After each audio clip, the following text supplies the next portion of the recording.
Hey, everybody, and welcome to a special episode of Frank About Health. What makes it special? Well, today's guest is a therapist, Shervon, who has agreed to make this show into a group therapy session for all of us.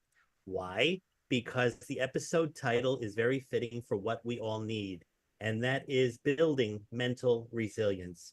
We have a lot of chaos, which I discussed last week with Phyllis, and the week before with Sam, going on in the media about what's going on in our country, what's going on in our healthcare, what's going on in our communities, what's going on even in our own personal lives, especially in the areas of mental health and stress awareness, and even just trying to cope day to day to day. Well, I'm hoping, as I mentioned with Phyllis last week, to make sure that I am as transparent about what tools are out there that are not being forthright coming through the media as they were in the recent past, but that I can bring out with my weekly guest, and in this case, Shervon, who is an expert at helping people deal with multiple challenges, whether they are personal or professional, or like I said earlier, in this case, what's going on in the chaos in our country these days. So that all being said, I should issue a disclaimer.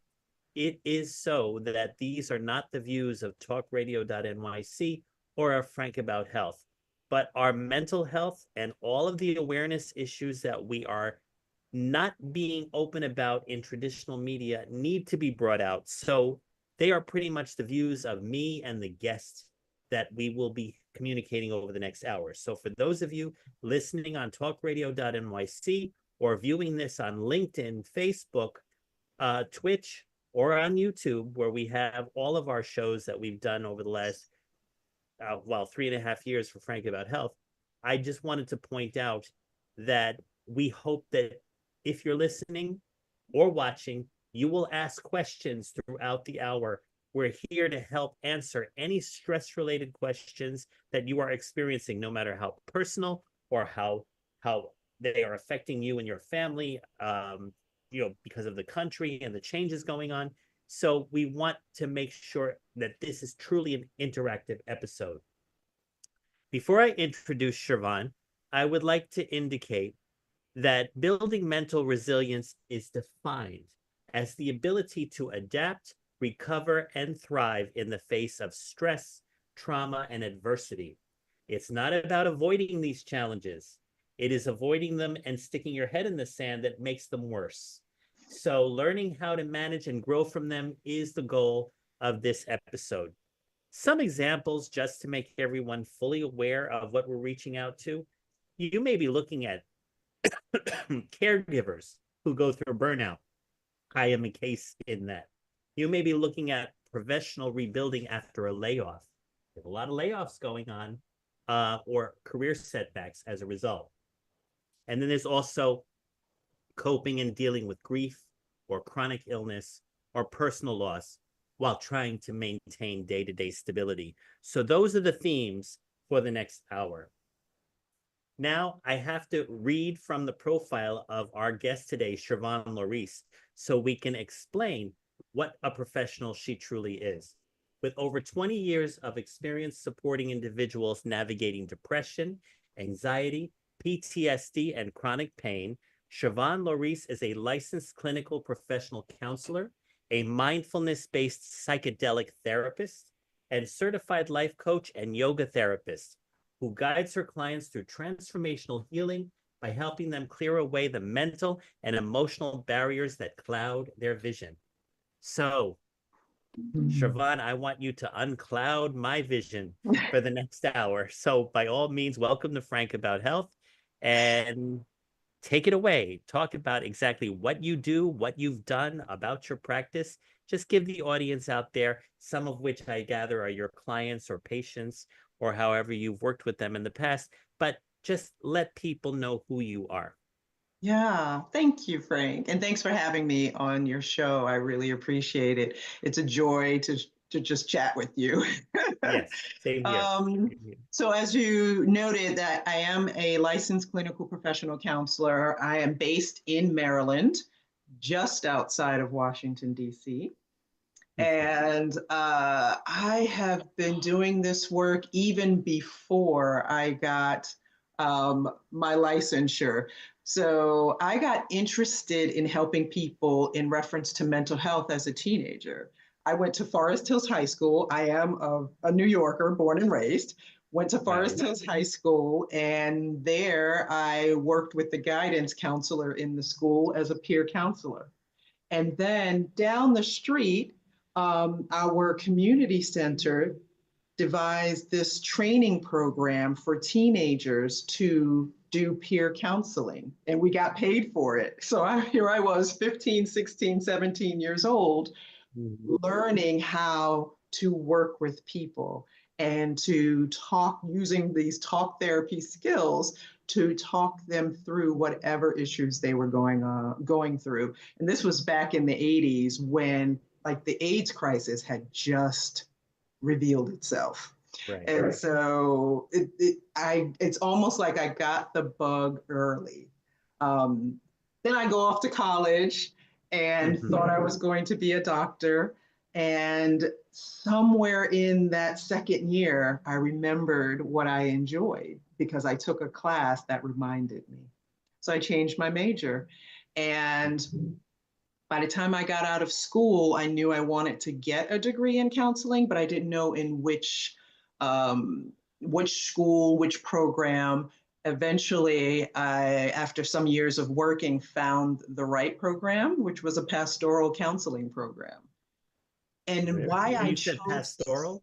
pastoral counseling, yeah, Very I nice. chose it because not only did it give me the mental health piece that I needed and wanted to be a counselor, but it acknowledged the fact that we are all spiritual beings, right? Mm. Even people who identify as atheists have a spirit about them, right? They have a way of moving in the world and being in the world and connecting to people in the world. And how can we as therapists not acknowledge that? Right. You know, I was trained during a time where like that was tamped down and we were just to talk about the mental stuff. Right. And so I wanted to encompass the entire person. And Yes. so hence the degree that I got and then started working here in Maryland. Shortly after opening my practice, though, I realized that talk therapy wasn't going to be enough, that when we're going through things, our bodies show it. And the research has Yes. now showed that when we are stressed, Yes. right, it resides in our bodies. It's not just a mental thing, right? Right. When we are overwhelmed, it shows up in our body. When we have anxiety, it shows up in our physical form. And so I Yes. went back and did the somatic training of yoga therapy, which I have loved pairing that in my talk therapy sessions with people and offering them other practices that are mindfulness based. Because when we're talking about something that can be stressful, oftentimes people, for instance, for an example, they stop breathing. If you ever Mm-hmm. really notice when you're super stressed or anxious, your breath gets shortened. You pant. You pant. Yeah. Exactly. Mm-hmm. And that then has a negative effect on your central nervous system that is not about calm. No. And No. so I have taken such great joy in being able to teach people how to tune into their rhythm and pattern of their breathing and to use their breath to get themselves back to equilibrium, you So know? it is that panting that could lead to panic attacks, right? Yeah, absolutely. Mm. It absolutely does. Incredible. And so that's one of the things. Also, yoga nidra practices. I worked with a client some years ago who had PTSD, but she had been fine for a really long time. And then one day she had a flashback. And when Wow. she came to session, she looked starkly different than her normal self. Like think of a professional who goes to work every day. Their hair is coiffed just so, they're well dressed, makeup just right, so forth and so on. When she came to that session, she looked the opposite of that. And I'd already been working with her for a little while. She kind of looked stressed and disheveled. So I asked her, would you like to do a little bit of a shift in our sessions? Instead of doing all this talking, I can offer you a meditative practice that I just talk you through, and it allows your body to relax so that you get into this space of what we like to call wakefulness and sleeping. And in that space, you can access healing for your central nervous system. So she said yes. And I kept, by that point, I had yoga mats in my office and cushions and bolsters and pillows. So she got on the mat, got really comfortable, and I talked her through this practice. And it's just 20 minutes. And I gave her the recording to do each day for herself at home. And over about a 3 to 4 week period, every time she would come to her session, she looked more and more back to herself. And instead of doing a medication change, which she did not want to do, or something else that was more pharmaceutical oriented, we did this, and it's called Yoga Nidra. And so that is my joy in reference to learning a somatic practice that can be paired with talk therapy. And then some years later, I decided to get a training in mindfulness-based psychedelic therapy, starting predominantly with cannabis, because most people don't realize cannabis can be used for healing and as a psychedelic. And so I stepped into that work almost 6 years ago now, and have found wonderful use with that for clients who are coming to have a different kind of healing. Usually people are looking to do a spiritual healing or to work out their depression, which happens. That medication doesn't always help. Correct. And then I've gone on to get the psilocybin training as well. So those are the two psychedelic modalities I work with. So it's been a fun ride. It sounds like it. I mean, it sounds like, we're about to take our first break, but it sounds like that even though you went from the talk therapy to the yoga therapy to the mindfulness and the psychedelic healing, your common thread through all of it was the central nervous system. Yes, absolutely. I guess that's the secret most people don't communicate to the public at large, and everybody ends up spending loads of money and loads of time in just trying to solve the niche areas that are affecting them in the current moment. Indeed. So you take it on a more holistic level by focusing on the CNS, and based on your individual patients, you'll know which is the right modality, whether it is the talk, the yoga, the mindfulness, or cannabis, for example. Exactly. And that's really how it has to happen. You have to be able to talk with someone and meet with someone to know what it is they actually need. Well, you heard it there, everyone who's listening. Please, when we come back in our next segment, start asking away questions related to what you just heard about Shervon and her practice and her experience with treating different types of people that have had PTSD or depression or other kinds of stress-related disorders. I could say that I've tried cannabis for epilepsy, which everyone out there knows that I am your resident epileptic on the network. However, I've been seizure-free for 25 years, so I don't actually see the need for cannabis anymore. I tried it and it didn't actually work for me. It helped me gain about 40 pounds, and that is pretty much another illness that was waiting in the wings. So I decided that I'll stick with the medication that keeps me sedate for all this time, but mainly engage with everyone like on this show so that we can really bring out what is ailing you. So everybody, when we return right here on this episode of Frank About Health, and we continue to work together to build mental resilience, please get your questions ready, whether you're on YouTube, LinkedIn, Facebook, or Twitch, and we'll be here to answer them as we also continue to discuss more about what's going on in our society in segment 2, and then what's going on with each of us in segment 3. We'll be back in a few. Stay tuned. Are you a conscious co-creator? Are you on a quest to raise your vibration and your consciousness? I'm Sam Leibowitz, your conscious consultant, and on my show, The Conscious Consultant Hour Awakening Humanity, we will touch upon all these topics and more. Listen live at our new time on Thursdays at 12 noon Eastern Time. That's The Conscious Consultant Hour Awakening Humanity, Thursdays 12 noon on TalkRadio.nyc. Are you a high-achieving, growth-oriented leader? Are you interested in developing your authentic leadership while creating a healthy, inclusive workplace? Hi, I'm Dr. Mira Brancu, host of The Hard Skills on TalkRadio.nyc at 5 p.m. Eastern on Tuesdays, where we discuss how leaders develop the hard skills needed to make a greater impact. We interview experts, have live coaching, and tackle these challenges. Listen to The Hard Skills on Tuesday at 5 p.m. Eastern on TalkRadio.nyc. You're listening to Talk Radio NYC. Uplift, educate, empower.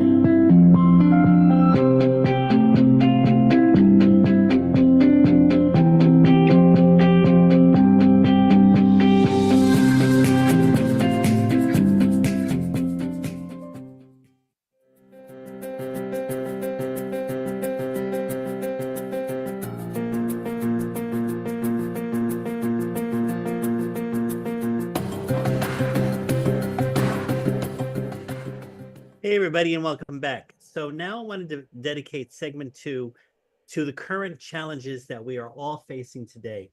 But let's start from the top down. The biggest challenge that we face is that we are living in an age with constant chaos and confusion that we hear each day in the media, in whatever is happening in our relative states or in our federal government. Now, I guess I'm going to turn it over to you, Shervon. What would you say are the broader societal or political stressors that are really affecting all of us, even if it's not directly targeting us? I think it's the chaos. I think it's that idea of moving fast and breaking things, so to speak, that is unsettling for the vast majority of people that I talk to on a daily basis. Like, it's this idea of every day when people wake up and they check in with the news sources that they use, they're finding out something major in their lives, something that they thought was stable has changed or has been gotten rid of. Or is being tinkered with. Yes. You know, and that level of uncertainty causes spikes in people's anxiety, causes people who are already maybe prone to feeling depressed to feel more of that sense of depression. So that's what we're seeing. It's this chaos and uncertainty that people are really, I think, surprised about right now. Now, would you say it's predominantly triggered by the media itself, or is it just when you go outside you can feel it? What would you say you've noticed? I think mostly it's triggered by the media in the sense that it's this 24-hour news cycle that we now live under. Right. And they continue to repeat the bad news because, let's face it, bad news is what sells. Right. It's not good news. We actually have to do our due diligence through social media and the media in general to find good news. Right. But you can tune into any news source or social media and find the bad news very easily. Yes. Very easily. And so some of it is that, and people making the choice to engage with the news cycles multiple times a day. So it's like if you had a wound, say you just had a sore on your arm, but someone kept poking it. Picking at the scab.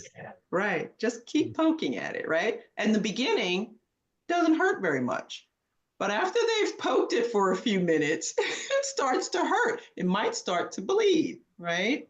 Yeah. And that's what I liken the constant checking in with the news to be. It's this constant poking at a sore point for us. And so when I'm working with my clients, and it's interesting because I don't watch the news.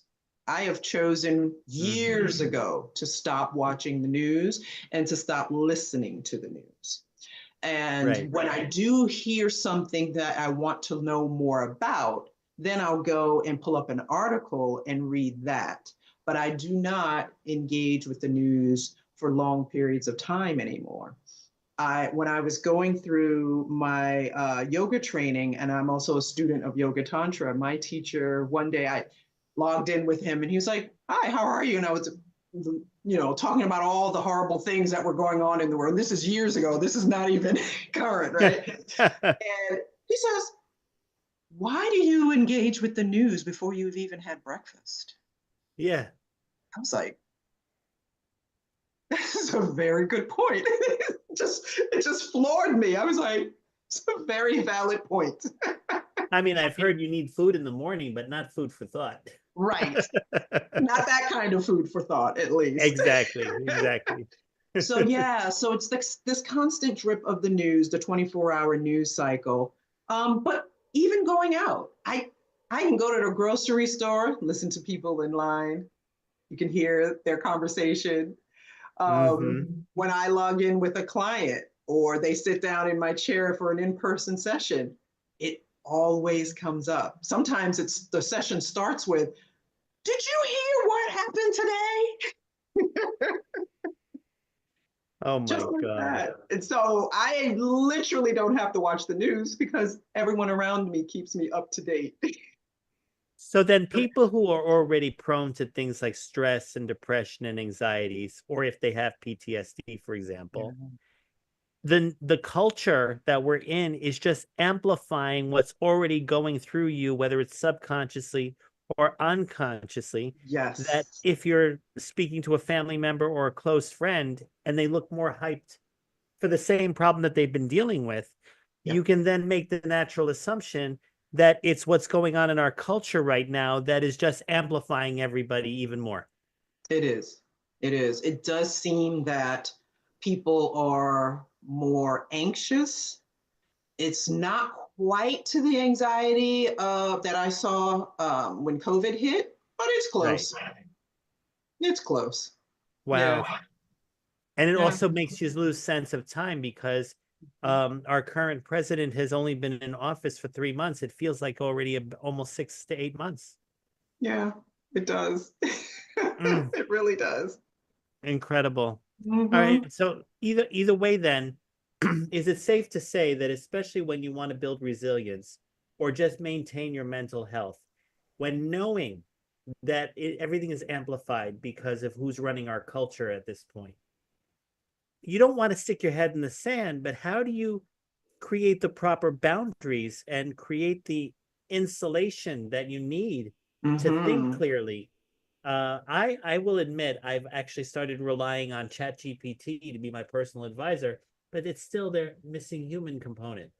And while I have not at all shied away from using therapists, and I've had many, but there's one particular therapist I use today that has been very helpful in dealing with grief and other kinds of things that I've experienced recently. However, it doesn't appear to be a long-term relationship. I'm really thinking that, obviously what you do as also a coach, I gather is the kind of thing that individuals should be seeking. Yeah, Right? I mean, therapy is definitely an option. Coaches, especially mindset coaches, mindfulness-based coaches, I think wellness coaches, all are great options. I think also building community. That is going to be the key thing that I believe that's going to get us all through it. Because not everybody can afford to hire a coach. Not everyone can afford to hire a therapist, though in some states, in the state that I'm in, there is pro bono counseling, and so many states do have something to that nature. But if you can't get a therapist or a coach, who are the people in your life that you trust? Who is your community? And that's part of the problem. You may have learned through your traumas not to have the full efficacy of trust anymore. That's fair. So you That is become true. almost like not a veteran, that would be the wrong word here, but you become kind of like emotionally disabled. Would that be the right word? Or That's a way to put it. or fragmented. You become fragmented. Even better. And you have to Yeah. pick and choose and weigh the pros and cons of every decision you need to make. Yeah, and who you allow in your life. Yeah. Right. And I've experienced that, especially recently over the last 4 months. And so while I've had the support of TalkRadio.nyc to come back and do the show, I'm in therapeutic mode at this point. I mean, I was riding on an upward trajectory that got shot down when the country shifted its leadership. But I'm not saying that it's totally gone, but it has to be repivoted. It has to be redirected. And therefore, I do see the need for a coach. That is the piece. It's the not stopping. It is the not giving up in the face of this larger countrywide, almost global-wide shift that we're living under, right? It's like, yes, maybe you want therapy. Yes, maybe you want a coach to help you with your mindset. But even if there are not close family members or large friend groups, there's someone in almost all of our lives that we can connect with at some level. Human connection is really the key that is really going to get us, I think, through this time. It is what helped for a lot of people during the pandemic, right? We were all separated physically, but we all figured out ways to connect digitally. That's right. That's right. And by phone, and some people started writing again, writing letters and emails and so forth to one another, so that we could feel that level of connection. So and I think that's what we need now. So would you say that the chaos that has been fracturing the connection for people in our current environment is all based out of a particular pathology? I mean, I have learned to label it, which is not always a safe bet, but it does help me keep a certain level of focus as all part of being in a narcissistic paradigm. But that's just my experience. I don't know if narcissism is the key fundamental trigger in all of this chaos. I mean, in order to gain human connection, using my theory of narcissism, you have to scope out who are the narcissists to avoid. And that's not, I don't think it's always productive. It makes you restricted and selective on which family members you can trust, which friends you can trust. Your history of knowing people over 30, 40, 50 years, whatever that may be, and then determining, oh, can't deal with them anymore. That still sabotages you while you're trying to connect to people. So if it isn't narcissism, which has been my theory and approach towards coping, what would you say is a better way to look at it in terms of dealing with the people that you know are only there to limit your connection, while at the same time you can still connect? I don't even necessarily put labels like narcissism out there. I go with, and this is what I've often suggested to people, is how do you feel when you're in the presence of that person? Listening to your gut. Yep. How do you feel when you're engaging with that person? We all have gut instincts that a lot of us have been talked out of listening to, but it is our sixth sense. It is the spidey sense, as those of us who were, into comics when we were younger. It is so important. If it feels like when you engage with certain people in your life or certain people in your environment, that it feels stressful, overwhelming, like your energy is being sucked out of you, those are the people you need to limit hanging out with. You may not be able to cut them off completely. You may not choose to cut them off completely, but you can limit how much you engage with them and how deeply you engage with them. You know, do you have to talk to them every single week? Or do you have to go to an event where you know there will be, right? You can make choices about the amount of time that you spend with people. And some people do have the luxury of being able to cut off connections with people that they don't vibe with, and that's okay too. Wow, you have definitely started the introduction into our third segment, and we're about to take our second break. So, ladies and Okay. gentlemen, what questions do you have? We like to hear them in the next segment. So, if you're on YouTube, LinkedIn, Twitch, or Facebook, please enter them into the chat bot, or not the chat bot, the chat box, or the question link that you may have. And our engineer will scope the questions, and we're here to answer them live for you as we work together to build mental resilience. So please stay tuned for segment 3. We'll be back in a few. Hey everybody, it's Tommy D, the nonprofit sector connector, coming at you from my attic. Each week here on TalkRadio.nyc, I host the program Philanthropy in Focus. Nonprofits impact us each and every day, and it's my focus to help them amplify their message and tell their story.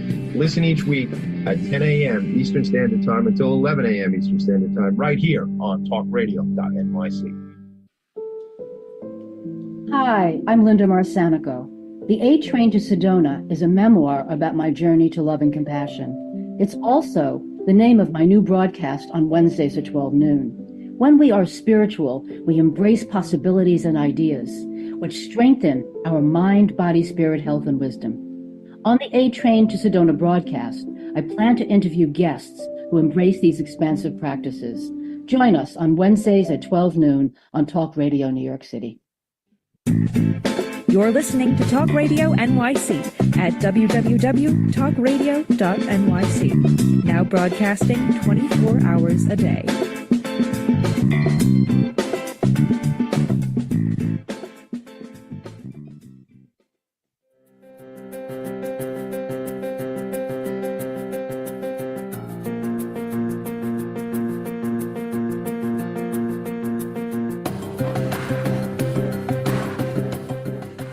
Hey, everybody, and welcome back. You just heard in the last segment about how we are all going through a cultural shift since the beginning of the year, and it has definitely triggered many people for various reasons, depending on what their personal circumstances have been based on in terms of their stress levels, depression, anxiety, so forth and so on.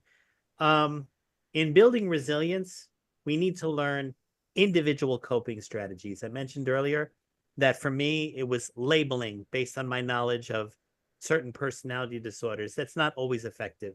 I also have learned to rely on ChatGPT to be my personal coach, but it lacks the human element.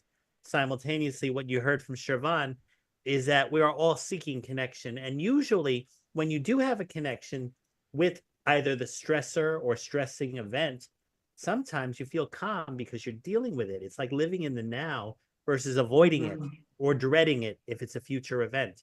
So those are some coping strategies, but depending on the individual, may not be totally effective. That's why, Shervon, I turn this segment to you totally to get an understanding, like, what kind of coping strategies have you dealt with your clients or your patients? So, like, what have you been able to train them on, in depending upon, like, the woman with the PTSD you mentioned, that you went from talk to yoga? But is there other kinds of coping strategies or techniques that you train them in, or you try to engage them with? Yeah, so breath work is key. Be going back to this whole central nervous system piece, because so many people are with this cultural shift, feeling the anxiety, feeling the chaos and uncertainty. Some people have slid into depression or are sliding into depression. Others are feeling stuck. Others are feeling a little bit more. I heard this from someone recently, because the president and the decisions that are being made feel very much like a traumatic experience they've had in their own lives, that A it violation. feels triggering, you know? Yes. It Yeah. almost brings up like PTSD kind of response in their bodies because of the controlling chaos that's going on all around. And so our central nervous systems, when we're in chaos and instability, the kind that we're seeing, especially that we have no control over, none whatsoever, right? So many people here in my area have lost their jobs. A friend of mine today texted me that he lost his job, right? Now, he saw it coming, and so he got out ahead of it and started looking. And so he's already landed something else. But that feeling of your job is going to be taken away from you through no fault of your own. You haven't done anything wrong. So that's that instability, and it causes stress. And of course, it attacks your central nervous system. And so breath practice, right? I teach people how to tune into their breathing so that they don't get into higher levels of anxiety and cause themselves to have panic attacks, you know, or hyperventilation if they get too far down the road with it. I teach people to unplug from the news and go outside. There is something about nature itself that is a benefit to us to calm our central nervous system. Yes. So even if it's just going for a walk in your neighborhood that lasts 20 minutes, I tell people go do that. It also changes what you're thinking about, right? Because now you're in a different environment than where you were engaging with the news. Right. So telling people to get out and do that, engaging with other humans, and then movement, like physical movement. So going for the walk, but going for the walk outside is even better. But to engage in a yoga practice, people think of that here in the States as, oh, that's exercise. No, that's recalibrating or rebalancing your central nervous system. When we move and move with the breath and intention, we are able to release pent up energy in our body. So some people are not into yoga. They can go for a run if they're into running, if they're into hiking. Whatever movement of your body speaks most to you, I always recommend people engage in that. Journaling is another way to allow your brain to dump whatever it is, right? And journaling is great because you don't have to it doesn't have to have punctuation. It doesn't have to make sense. It could be the longest run-on sentence. There's nobody grading you on that. And so I encourage people to just journal, free write, get it out. You know, there's a practice that I love when people have something that they really need to get off their chest, and maybe it's to someone. It may not be, but you just need to get it out. You get it out on paper, you ball it up, you get a metal bowl, you light it on fire, and you let it burn. It's this kind of releasing of that energy in particular, you know? Having a pet is huge. Yes. Having a pet, having a cat, a dog, whatever, some other being that you can hang out with, because they don't get any of this chaos, right? They are just themselves. And it kind of snaps you out of whatever thought process that you might be in to have to go walk the dog, right? Or you have a cat who needs your attention. So these are the things that I talk with clients about so that they know that they have more control over regulating their emotions, their central nervous system, their energy than they initially think. What I'm picking up is that if people learn how to manage predominantly their central nervous system, they get rid of the dependency on labels, like I mentioned, or projections onto what's bothering them, They're just controlling internally their system, that when they see the chaos, if it's regulated, they'll react as, okay, that's the news for the day. Is that a correct assumption? That is a correct assumption. It brings it down several notches. Not that the news will be any less shocking, but it'll affect you less. So then, is it safe to say that the reason why that this individual was elected is because everybody was already in that state of fragmentation, as I call it, You know what? and making a dependent choice rather than an independent choice? That could be. That very well could be. We don't know, but that very well could be. What would you say is the basis for a lot of people or individuals just not having self-regulation? Is it technology? Is it dependency? What has been a core through line, especially since the pandemic began in 2020? I mean, literally, we were all with the same problem, which actually built community almost instantaneously. But then when we were all freed up again, everybody went off on their own, kind of like with their own direction, not fully thought out of. So is it chaos that keeps us together, or is it just lack of something stable keeping us together? I'm coming up with a philosophical interpretation more than anything. Right. It could be either of those. I think, though, we are not taught to self-regulate. Even as children, we are not really taught to self-regulate. Very few people have that skill. And therefore, we look to our environment to help us regulate. That's why, as this new culture we're living under continues to roll out, it has the effect on people that it has, because it's chaos. Therefore, it affects our central nervous system. And if people don't know how to self-regulate, it's going to affect them negatively. Because I've actually had hard conversations with people when they say, but this is happening, and this is happening, and this is happening. And, they're so riled up. And then I pause. When they pause, rather, I will say something like, how much of what's going on right now affects your life personally? And they pause. That makes them look inward. Yeah. And they go, well, it doesn't affect my life personally. And I'm like, right. Now, it's good to be aware of what's going on. Right. But you have to self-regulate. And how you then take that self-regulation, you go out into the world and you do what you can do. So instead of being stuck in the news cycle, figuring out not only how to connect with other humans that can love and support you and who you can love and support, if there is a cause that you believe in, find a way to help. Pick one thing.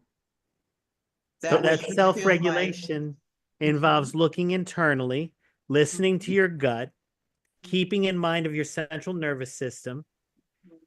You get rid of the dependencies on medications or other kinds of things. But if we were never taught that, that's what we ended up adapting to. So it's a lot of constant searching, internal searching that needs to happen in order to move forward through the chaos, which at this rate may be another 2 or 3 years. Right, exactly. But in other words, this chaos is really instructing us, without being said, to self-regulate, which we've never been taught. That's right. So that's the takeaway before we go to our final break, audience. We're building mental resilience by learning to do what we were never taught. Learn to self-regulate. That's takeaway number 1, and I haven't even ended the show yet. So thank you again, Shervon, for providing that leading information. Now we're ready for our next break, and I want to talk about the podcast that you have issued on your YouTube channel, as well as a little bit more about the kind of psychogenic treatments that you've done, like you mentioned earlier about cannabis. So I'd like to learn more about that as we close the show out. So, ladies and gentlemen, please stay tuned right here as we are learning to self-regulate. Episode title, Building Mental Resilience, right here on Frank About Health on TalkRadio.nyc and on all of our socials. We'll be back in a few. Were you an essential worker during the pandemic? If you needed to learn stages of epilepsy, did you depend on advocates? Did you use new innovations to cope with mental and neurological issues? Maintaining high quality of life and keeping good mental health are what we all strive for. I'm Frank R. Harrison, host of Frank About Health, and each week top healthcare influencers, professionals, and innovators answer these questions and more. Stay tuned on Thursdays at 5 p.m. on TalkRadio.nyc, and I will continue to be frank about health with all of you. Are you a conscious co-creator? Are you on a quest to raise your vibration and your consciousness?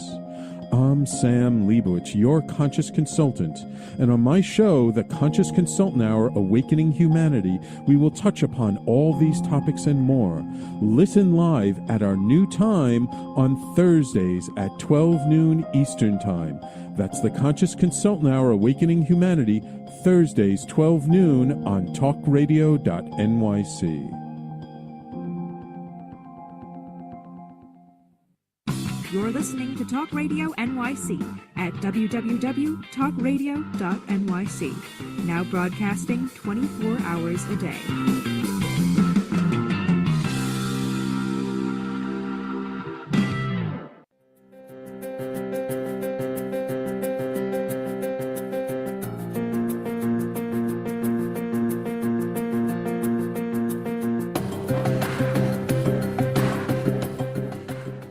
Hey, everybody, and welcome back. Well, I guess if we get questions and answers, you can always go ahead and contact. I just showed you Shervon's website. You can contact her directly if you want to experience a session with her in whatever stress you're currently going through right now. Maybe she can find the right solution for you. But I think, as I've already experienced, we need to learn to self-regulate and manage our central nervous system and listen to our gut. Those are the primal things that I've been fighting to do more stronger every day. But after, I'm going to play back this particular show to keep reminding me to do that each day. So thank you very much. I really appreciate that. No I problem. did also wanted to, great, exactly. So I also did want to discuss with you about the treatments that you've actually talked about on your own personalized podcast on YouTube, where you were using cannabis to help people deal with certain stress issues or PTSD issues. Why don't you share a little bit about that? Sure. So cannabis is often used as, talked about rather as this either a gateway drug or it's recreational party drug, or people smoke it and they do nothing, right? The lazy stoner image. They get the munchies. Yes, you get the munchies and you sleep. Yeah, exactly.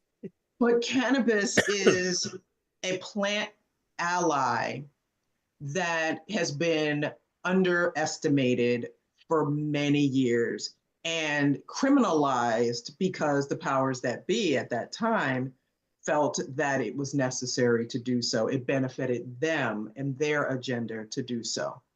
But what we know from indigenous cultures around the world, as well as from the research that has been rolling out, is that cannabis is can actually be used therapeutically for a myriad of health conditions, and can be used therapeutically as a psychedelic to help people to move inward to solve problems that they've been trying to solve, to help them really think about and move through issues that they haven't been able to move through. One of the key, there were 2 sessions that I did that really solidified the work for me. One of the key ones was a client who had started a business many years ago and it failed. And she had another business idea in her mind, but she was too afraid to step into it because she was like, well, what if it fails? She felt stuck and decided to come to me to do one of those sessions. And it was a beautiful session. And she came out of it knowing that, and this is her words, I can do hard things. And she went ahead and started her business. And she has that business running today. There was another gentleman who came to me, this was probably 4 years ago, who had hard to treat depression and did a cannabis session with me. And it's interesting because he was not a client that I was seeing. So he had heard about me and came and did a consult. And his affect, so when you're a therapist, you kind of notice people's affect, whether they smile, whether their facial expressions follow a conversation, whether their tone in their voice inflects at the right times, all those kinds of things kind of clue you in to a person's mental state. So he was clearly depressed. You could see it on him. So we met several times and then scheduled the date for his session. And he imbibed the medicine and started his session. And literally, I'm facilitating this. And so I'm watching, and I could almost literally see depression lift from his body. It was the most beautiful thing. Like he began to move in ways as if he was like waking up, his facial expressions. And when he sat up a few hours later, he smiled. I had had all these sessions with him beforehand to get him ready for this cannabis session, and I had never seen him smile. He smiled. That depression lifted, and he was able to make a decision for his life that he had not been able to make because he was also stuck. Incredible. So it's incredible what cannabis and people, psychedelic medicine is on the rise in the mainstream, right? It's not new, but more and more people know about it and are asking about it, and they want to get away from like pharmaceutical medications and are thinking about this as an option. And some of the psychedelics are not for everyone. Cannabis is not for everyone, but cannabis is one of those things that people can at least do and not have as much fear around, like going to do an ayahuasca journey or some other like a psilocybin journey or something. They can start with cannabis because cannabis has the effect of leading people into a psychedelic experience when used properly and in a therapeutic setting with a facilitator who's trained to do so, like me. So it's fascinating to watch how cannabis can change people's lives when used in that way. Psilocybin is another medicine that I work with, and it is also a beautiful medicine to help people to be able to get out of either the depression that they're in, to move through PTSD symptoms, to reset the central nervous system. But I've also seen where people just use psilocybin as a microdosing element to add to their lives. And microdosing is taking 1/10 of a gram. So you're not actually feeling it. It's what do they call it? Perceptual. So that you're not necessarily feeling it, but it does give you almost an elevated sense of focus, clarity, ability to see your way forward through something that might have felt murky beforehand. So those two are my favorites. So if you were to ever come and do a podcast on that, let's say here on TalkRadio.nyc, do you already have a vision of what that could look like? Or probably even a podcast related to your practice? I mean, I don't know what kind of podcast vision you might have. So for my podcast vision, so what we do so my practice is called Restore Tranquility. And we have created several podcast episodes on my channel called Restore Tranquility on YouTube. And there we have talked about the benefits of psychedelics on mental health, as well as cannabis in particular for ailments of all kinds, mental health as well. We have a cannabis coaching program that my employee runs. And it's been this space where we can give people more options, information that they can then themselves go research or reach out and contact us and get further information. And so that's some of what we talk about on those episodes. We also talk about, just mental health in general and helping people to kind of get through what we're living through. Now, you did say earlier in the show that people have not been taught to self-regulate. So would you say that cannabis or other type of psychedelics have become the substitute to help with self-regulation? I wouldn't say the substitute. I would say, though, it is psychedelics and cannabis in general are tools. Tools, okay. Because we have seen where people, at least here in our modern culture in the States, will use those substances in not the right setting and in not the right mindset, and they have what they call a bad trip, right? Exactly. The way I was trained to work with these medicines is kind of this old school model of meeting with someone and first assessing if they're even a good candidate for this kind of medicine work. Right. If so, then talking them through what to expect, like the preparation process. How do you prepare yourself for said experience? And then the key is intention. Intentionality is the key to everything in my mind, including what we were talking about earlier in regulating our central nervous system, right? We all breathe. If we're not breathing, we're dead, right? Exactly. But when you intentionally focus on your breathing and you can shift how you're breathing, you can then shift your central nervous system, right?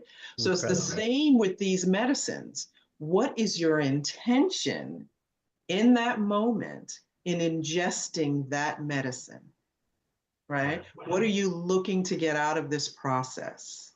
What are you looking for to shift within you? So the intention is so key. We don't go any farther. If we can't get an intention, then we don't do a journey experience, right? Exactly. Once a person has an intention, and sometimes people have 2 or 3 intentions for a journey experience, and that's fine. Then we have the experience. And then I, as the trained facilitator, I'm there to walk people through that experience so that if there are hard points, I can help you through to the other side. And then after that journey experience, it's all about integration. And that's what gets lost.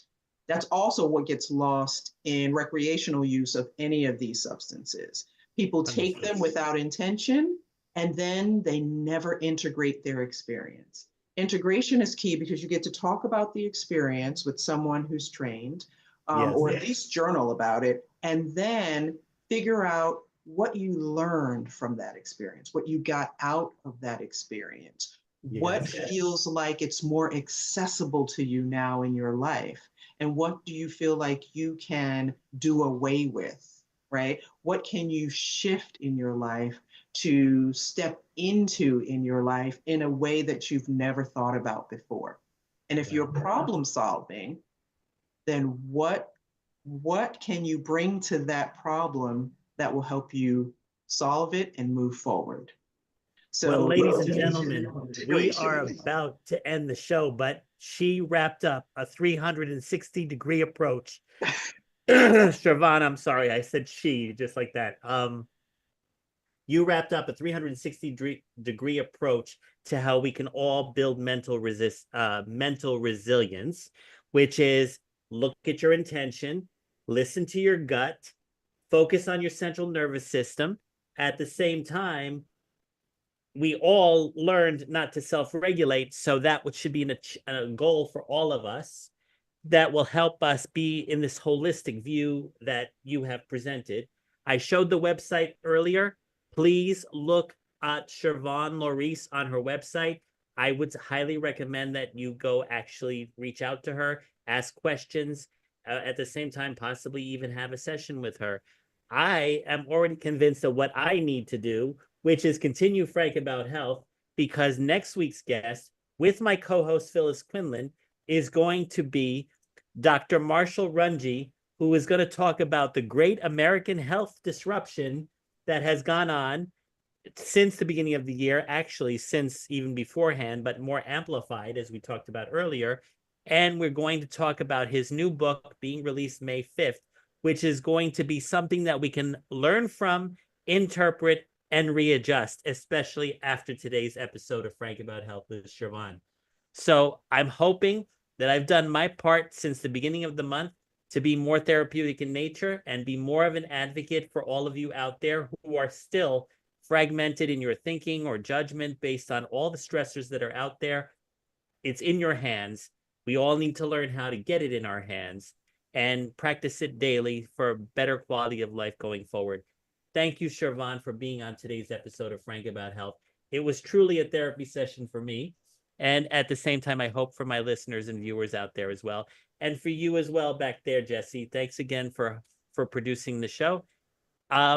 I know we're probably a little bit over, but I just want to thank everybody. Please stay tuned for the next episode of Frank About Health next week. And have a wonderful weekend. And happy Easter. Take care. Bye.